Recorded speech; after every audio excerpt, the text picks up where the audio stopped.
Dalam denyut nadi perjuangan, Yayasan Felda menjadi sinar di tengah gelita, mendidik dan menyemai harapan agar esok menjelma penuh cahaya. Yayasan Felda sejak penubuhannya sentiasa menjadi tunjang kepada perubahan, dari pendidikan ke kebajikan, dari impian ke kejayaan. Ilmu adalah cahaya menerangi perjalanan anak bangsa. Kolej Yayasan Felda, medan perjuangan intelektual, melahirkan generasi berwawasan. Maka dalam usaha ini, pendidikan menjadi cahaya yang menerangi jalan. Kolej Yayasan Felda sebuah pusat ilmu dan kebijaksanaan, mencipta peluang untuk mereka yang berani mengejar mimpi, membuka pintu kepada dunia yang tidak terjangkau sebelum ini.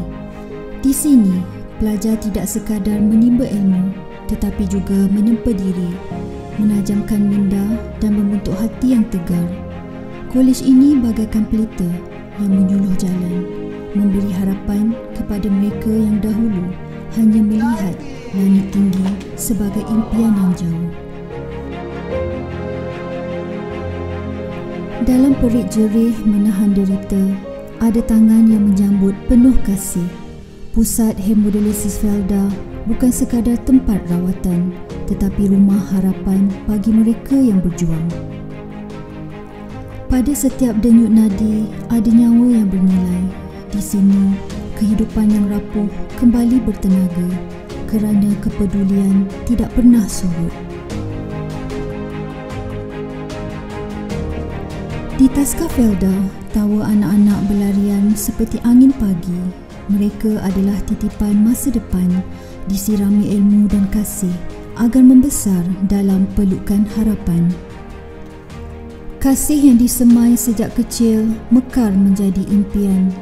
Taska Felda, tempat si kecil diasuh dengan ilmu dan cinta, membina insan yang bersedia menempuh dunia.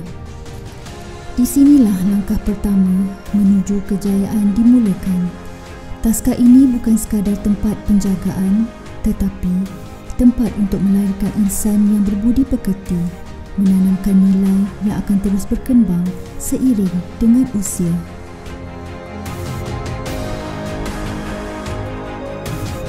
Perjuangan ini bukan sekadar impian, ia adalah kenyataan yang kita bina bersama. Yayasan Felda terus menyuluh jalan, memastikan setiap impian menjadi realiti. Yayasan Felda menyemai harapan, menyuluh kejayaan, sebuah janji, sebuah amanah untuk hari ini dan selamanya. Masa depan terus menanti dan Yayasan Felda tetap teguh berdiri, memastikan bahawa harapan tidak sekadar menjadi mimpi, tetapi menjadi kenyataan yang nyata.